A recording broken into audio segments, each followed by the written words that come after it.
Okay, so today we are back with part 2 of our packet video. Last time I uploaded, we had gone through, we annotated our passage, and now we are moving on to everybody's favorite part, the actual work. And no, my desk has not gotten cleaner since the last time.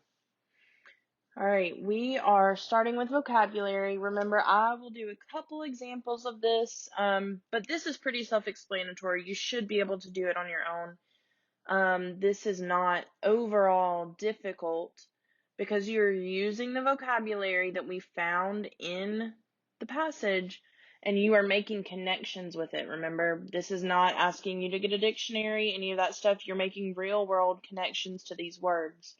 So, we're going to do the first two. I'll do the first two with you, and then I will move on. You have 1, 2, 3, 4, 5, 8 of them, and that's it. So let's take a look at agricultural. Sam and Gina sell apples and other agricultural products at the farmer's market. How do agricultural products make a difference in your life? So they're asking you to answer that question. How do agricultural products make a difference in your life? Well, very good first example. If I didn't have agricultural products,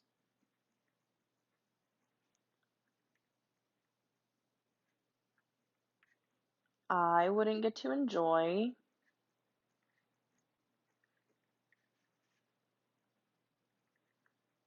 fruits and veggies, which I don't really enjoy fruits, but veggies are A1, so, you know. All right. Declined. Because many businesses closed, the town had clearly declined over the years. What might happen if a restaurant's profits have declined? All right, so obviously we can make the connection between closed and declined. Because the businesses closed, the town kind of declined or went downhill. A decline is going down. What might happen if a restaurant's profits have declined? So if a restaurant's profits, which is the money they're making, if the money they make declines, what might happen? Obviously, the restaurant might have to close.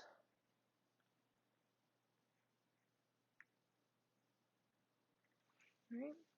That's all they're asking you to do. You're looking at agricultural, declined, disorder, identify, probable,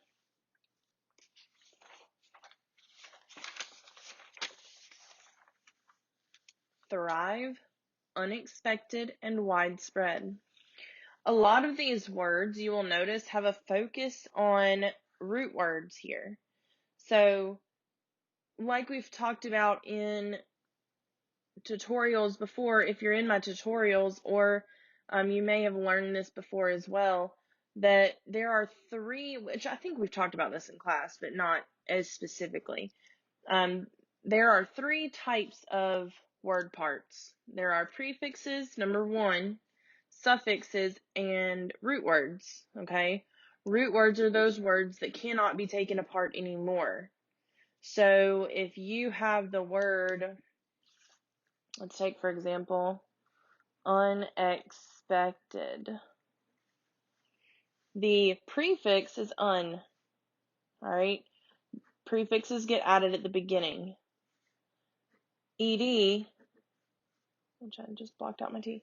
Ed is the suffix. It comes at the end. Expect is that word that is in the middle. That's our root that cannot be broken down any further. Here, they're asking you to take a quick look at root words. So it's the basic word part that gives a word its meaning. Knowing the meaning of a root is a key to identifying many roots that share that root. Many words that share that root, I'm sorry. So I'm going to label them up here just for you. Just in case you use this video to go back and reference.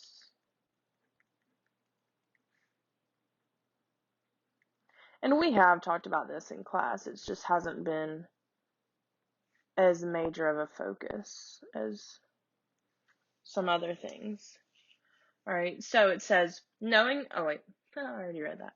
Find text evidence. In the first paragraph of New Arrivals Welcome, on page 59, I read the word invasive. It has the same root as invade. Vas and vad both come from a Latin word meaning to go. Something invasive goes into areas beyond its boundaries. Your turn. Use the roots below to figure out the meaning of words from New Arrivals Welcome and A Growing Problem.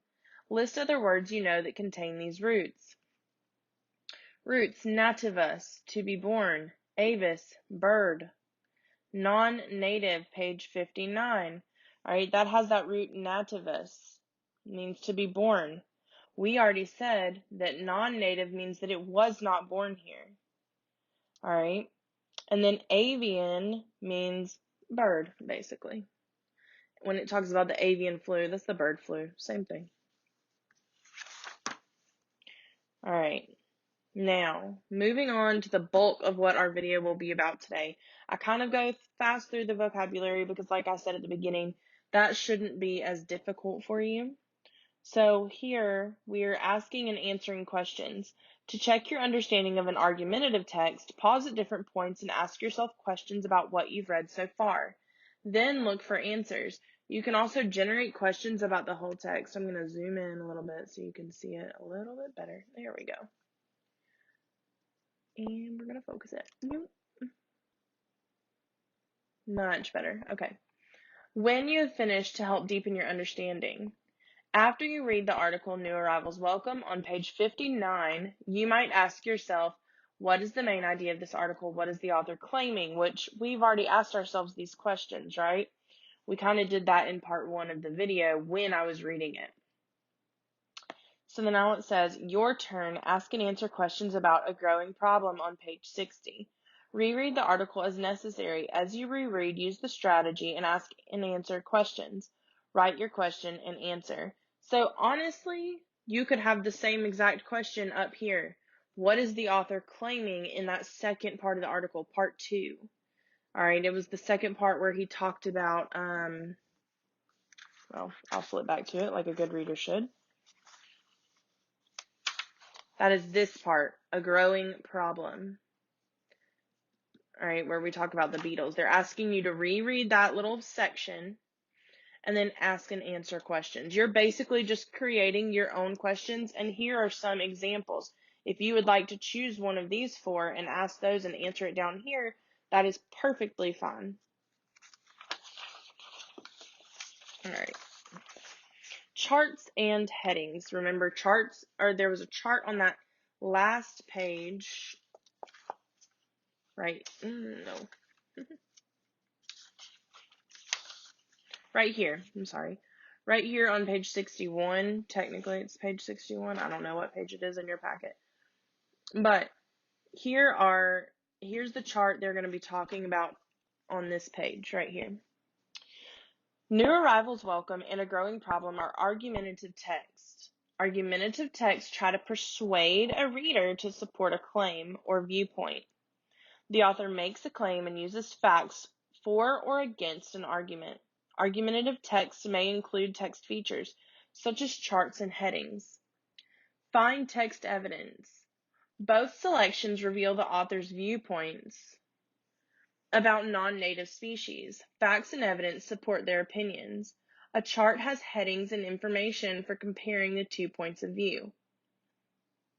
A chart organizes information so it can be analyzed. Remember, this one is the one that had the species here, where they originated from, when they were brought here, positive impacts and negative impacts.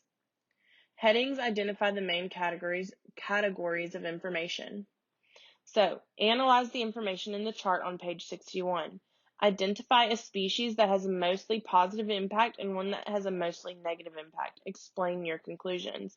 So if I were going to answer this, I would go back to my chart here, and I'm going to reread my chart, And I'm going to see, okay, did the horse have a mainly positive impact or mainly negative impact? Did kudzu have a positive impact or negative impact? And you're trying to decide which one had the most positive and which one had the most negative. Remember, positive equals good. Negative equals bad. All right. Author's point of view. This is something we've looked at since the beginning of the year. So I'm going to kind of go over this, and then I will help you fill out this chart a little bit. I'm not going to do the whole thing for you because we're not going to get lazy, but I am going to help you with a couple examples, all right? Author's point of view. In an argumentative text, the author's point of view or claim is the author's position on a topic. To find an author's point of view, look at the author's choice of words, reasons, and factual evidence used to explain the argument for or against an idea. Find text evidence. I see from the title, A Growing Problem, on page 60 that the author might have a negative point of view toward non-native species. The word threaten expresses a negative emotion, which we talked about that in part 1 of the video. And the facts about pythons support a negative viewpoint. So in the chart, you're going to give details on this section that has a lot of the little boxes, and then you're going to explain what their point of view is based on all of these details. So let's take a look at our chart here. So we are going to look at, you can look at either article. Since they already gave us kind of the viewpoint here for a growing problem in the example, in this example right here, they are talking specifically about that part 2, a growing problem. I would say I'm going to talk about the very first article, or the very first part of the article that was called New Arrivals Welcome. So I'm going to look at New Arrivals Welcome.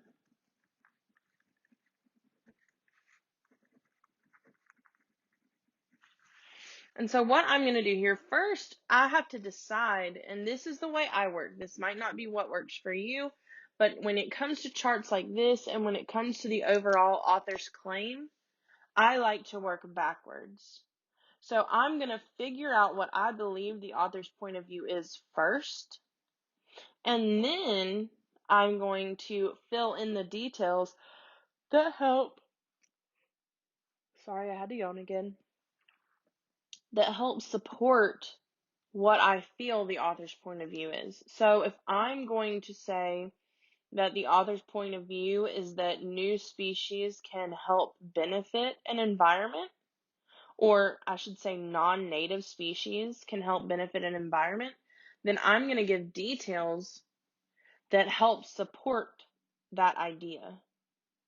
So I'm going to go with that claim. So I believe that in the very first part of the article, New Arrivals Welcome, that the author's point of view, the author, and remember we're writing in full sentences, believes that non-native species have an overall positive impact on an environment. Oh, did I spell that wrong? Yep. Ignore that. Okay. Have a positive, and remember we're looking for positive. Positive means good. So I'm going to go back into my article, and I'm going to try to find examples of a non-native species having a positive impact. All right. I'm looking back through. So the first thing that the article says that lets me kind of believe that this is their viewpoint is that we would be a lot worse off without some of them talking about non-native species. Okay. So it says right here, not 90% of farm sales can be traced back directly to non-native species. So that's one strong fact that is going to help support this claim. So 90% of, what was it? I'm going back because I want to word it exactly how the author worded it. Because when I'm quoting an article, it needs to be exact. 90% of farm sales can be traced back directly to non-native species. Remember we talked about the oranges.